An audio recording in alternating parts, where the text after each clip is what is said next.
Hi guys, எல்லோருக்கும் happy Deepavali. இந்த தீபாவளிக்கு எங்கள் வீட்டில் காலையில் என்ன ஸ்பெஷல்னு பார்த்தீங்கன்னா, இட்லி, சிக்கன் கிரேவி, முட்டை தொக்கு, அப்புறம் ஆனியன் பணியாரம், அப்புறம் பார்த்தீங்கன்னா தோசை. இதுதான் எங்கள் வீட்டில் இன்றைக்கி மார்னிங் பிரேக்ஃபாஸ்ட்டு. காலையில் அக்கா வீடெல்லாம் வருவாங்கன்னு சொல்லிவிட்டு சிக்கன் கிரேவி, முட்டை தொக்கு இதெல்லாம் ரெடி பண்ணிட்டு இருந்தோம். சிக்கன் கிரேவி ரெடி பண்ணி முடித்ததுக்கப்புறம் முட்டை தொக்குக்கு தக்காளி, இஞ்சி, பூண்டெல்லாம் அரைச்சி ஊற்றி அப்புறம் முட்டையை வேக வச்சு முட்டை தொக்கு ரெடி பண்ணிகிட்டு இருந்தோம். ஹஸ்பண்ட் பக்கத்துலேயே பார்த்தீங்கன்னா வெங்காயம், டொமேட்டோ இதெல்லாம் கட் பண்ணி எல்லாம் கொடுத்துட்டு இருந்தார், ஹெல்ப் பண்ணிகிட்டு இருந்தார். அப்புறம் அதெல்லாம் முடிச்சுட்டு இட்லியெல்லாம் ஊற்றி வச்சுட்டு அவர் கொஞ்சம் கீ போட்டு பொடியெல்லாம் தூவி பொடி இட்லி மாதிரி எல்லாம் ரெடி பண்ணி ஹெல்ப் பண்ணி கொடுத்துட்ருந்தாரு.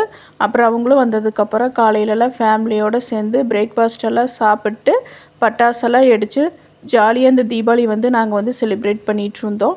அப்புறம் பார்த்திங்கன்னா மத்தியானத்துக்கு சிக்கன் பிரியாணியும் அப்புறம் ஃபிஷ் ஃப்ரையும் தான் ரெடி பண்ணியிருந்தோம். ரெடி பண்ணிவிட்டு அதையெல்லாம் சாப்பிட்டு அப்புறம் பார்த்திங்கன்னா ஜாலியாக ஒரு படத்துக்கு போய் இந்த தீபாவளி சூப்பராக நாங்கள் என்ஜாய் பண்ணிகிட்ருந்தோம். ஓகே காய்ஸ், இந்த வீடியோ உங்களுக்கு பிடிச்சிருந்ததுன்னா லைக், ஷேர், சப்ஸ்கிரைப், ஃபாலோ எல்லாருமே பண்ணிடுங்க. ஓகே, பாய்.